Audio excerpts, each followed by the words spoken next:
Businesses hold massive amounts of data on their operations, but that doesn't mean they're using all of it effectively. Eric Brynjolfsson, director of the MIT Center for Digital Business, argues we're only at the beginning of a trend in which businesses wring enormous productivity gains from existing data.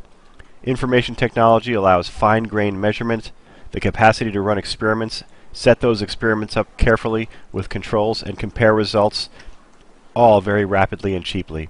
He sat down with Technology Review to explain how companies as varied as Amazon and Harrah's are doing it. A lot of my research is around how information technology is affecting business and the economy. I keep track of a lot of economic statistics, and as we all know, some of them have been pretty dismal recently. The recession that we're going through is the worst out of the past 10. It's worse than anything we've seen since the Great Depression, and people are even calling it the Great Recession. But I think 5 years from now, people are going to be looking at this period and not just talking about the recession, but also calling it the Great Restructuring, because companies are taking this opportunity to fundamentally change the way they organize their work, and in particular, the way they use information technology to do that. One of the manifestations of that is that we're seeing productivity growth is really increasing quite rapidly. Although in the 70s and 80s and early 90s, productivity grew fairly sluggishly, barely 1% per year. More recently, it's been growing much more rapidly. It started doubling in the 1990s, and the past decade has continued to grow strongly, up to about 3.6% in the past year. Early on, there was this concern that all the computers that were available in American industry and offices weren't having a payoff. Now we're beginning to see the early stages of that payoff. There are those who, like Nick Carr and others, who feel that IT doesn't matter, that we've sort of reached a maturity stage. I went and looked at the data more closely, and my reading is that rather than reaching the peak and tapping out what we can do with technology, we're really still at the very early stages of that potential. One way to see that is if you look at the difference between leading firms and laggards in each industry. Working with Andrew McAfee, we divided the U.S. economy into 62 industries, and in each industry we compared the top quarter of the firms to the bottom quarter of the firms.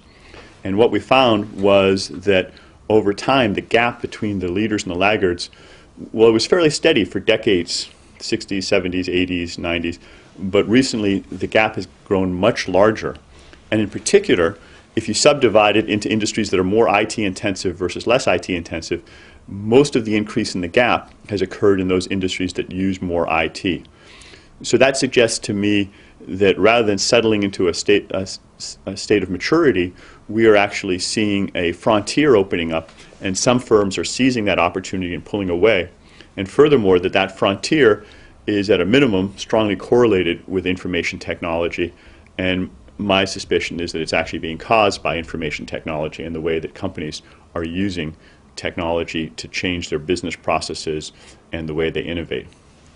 When you go and look at the specific firms that are using information technology effectively, you see a number of common characteristics. Part of it is the way they organize work. In my book, Wired for Innovation, I describe 7 practices of the digital organization that these companies have in common. It doesn't mean that every company that is successful does all these things or vice versa, but it is a general pattern in the data. More recently, I've been looking at companies that are using IT to change the way they do innovation. And there are 4 practices, 4 ways of using information technology that are very common in those companies. But at this point, it's only a leading, say, 5 or 10% of companies that have really been aggressive. Those 4 practices are improved measurement, greater use of field experimentation, more sharing of information, and fourthly, the replication of innovations and ideas throughout the organization. Each of these practices is amplified tremendously by information technology, not by 10 or 20%, but often by 1 or 2 orders of magnitude. Being able to, for instance, gather billions of bits of data on customers and processes in a way that you couldn't have done just 5 or 10 years ago. And not only are these innovation principles being improved by the use of information technology, but they also have a synergistic effect with one another. When you do experiments, it's more valuable if you can measure the results with more detail, and if you can then share the ideas that come out of that experiment with other people in the organization, and ultimately if you can replicate them to dozens, hundreds, or thousands of other locations by embedding them in software and systems. For example, one company that has really embraced this data-driven approach to innovation and decision-making is Harrah's.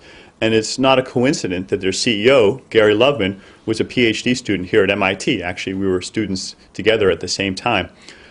He went out to Harrah's, and the reason they hired him was not because he's an expert on casinos and gaming, which is their industry, but it's because he knows so much about how to use data and how to use analysis to understand customers, processes, employees, and the rest of the business. This data-driven approach has allowed Harrah's to move from being a third-tier gaming company to the largest one in the world, and more companies in that industry are beginning to adopt that approach. And ultimately, I think we'll see it in companies across the economy. One of the ways that Harrah's uses data is that every customer of Harrah's has a total rewards card that tracks all their interactions with the company. So whenever they use a slot machine or gamble at blackjack or even get meals, that's recorded on their total rewards card. This gives Harrah's the opportunity to do experiments on their customers, and they have an experimental driven culture.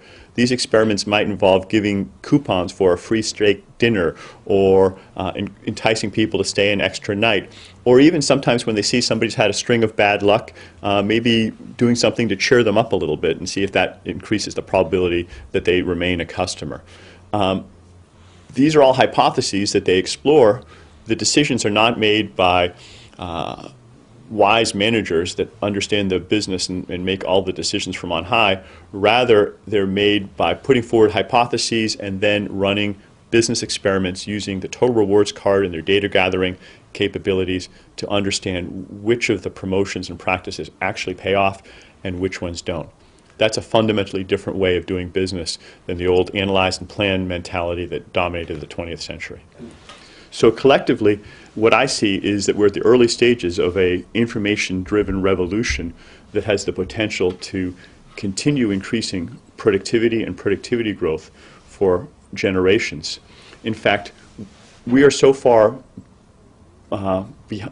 short of the frontier of what even current technology can do that if we froze technology for the next decade, we could continue to make enormous progress just taking advantage of the technologies that are available today. But of course, technology is not frozen. It's going to continue advancing thanks to our friends in computer science and elsewhere in the economy. And so the task of managers and economists is to hold up our side of the bargain and work more aggressively to understand the practices that take advantage of those technologies and ultimately bring higher productivity growth and higher living standards to the U.S. economy and the world economy as a whole.